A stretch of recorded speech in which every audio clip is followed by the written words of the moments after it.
The hiring of new Rockets head coach Ime Udoka is official. Adam Spillane of 610 and Kelly Iko of The Athletic joining me now. And guys, he touched on a lot of topics, not just him, but Tim Fertitta and general manager Rafael Stone. Of course, the outlook on the team, the future, and phase 2, phase 3, and of course, the controversy of his exit, leaving Boston. What were some of your biggest takeaways from the press conference just now? I think one of the biggest things he said was that youth is not an excuse. Obviously, you know that these guys are a very young, very inexperienced team. They've gone through a lot of losses over the last 3 years. They want to get better, but bringing Ime in now, I think he demands accountability from day one. He's not going to let you use the whole, I'm 20, 21 years old, you got to come in and show you want to work now. So I think that was a big thing for me. Yeah. A lot on, he touched on as far as handling responsibility, holding the players accountable. But what for you, Adam, stuck out for you? I mean, he was the best coach available on the market, but he was available for a reason. And I do think that he did a good job of addressing what happened in Boston. And most important, he took ownership for what happened in Boston. He didn't try to make excuses. He didn't try to do any of that. He took ownership for making the mistakes that he made. And I think that's important to get past that. Over the past, couple of weeks, we've heard about going from phase 1 to phase 2. Now that we heard from general manager Rafael Stone about that, Ime touched on it, and Tim and Fertitta, what did you kind of make about that as they move on to the next phase in phase 2? I think it's some pressure. I think Tillman expects phase 2 to get to the playoffs, and with $60 million in cap space, that was a big talking point for all those guys today. All the cap space available, bringing in free agents.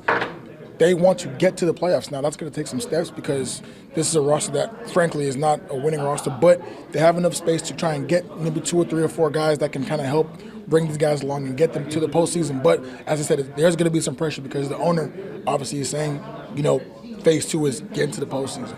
Adam, how do they have success going into phase 2? It's just about building through the guys that they already have. They drafted well the last couple of years. They have, as Tillman Fertitta said, they believe they have 4 or 5 All-Stars already on the roster. They're going to have a lottery pick in this draft. They'll have another pick midway through the first round. And then they'll have the cap space, like you said, so it'll give them an opportunity to supplement the young guys that they have with more experienced veterans who can really bring the level of basketball up a level. We also had some somewhat breaking news there. I got a chance to ask Tillman Fertitta about, there were some reports that he's a little bit cheap and is not willing to spend, even going back to the Daryl Morey days when James Harden was here. And he basically shot that down and announced that kind of unofficially that they were building a $70 million practice facility.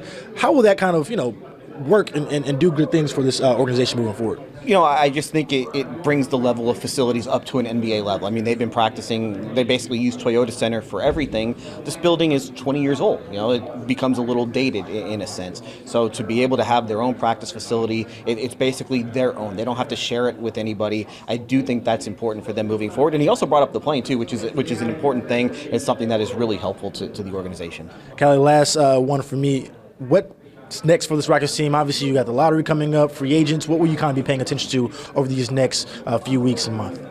Trying to see the direction of this franchise. To talk about the alignment from ownership to general manager to coach, how that affects the players on the roster.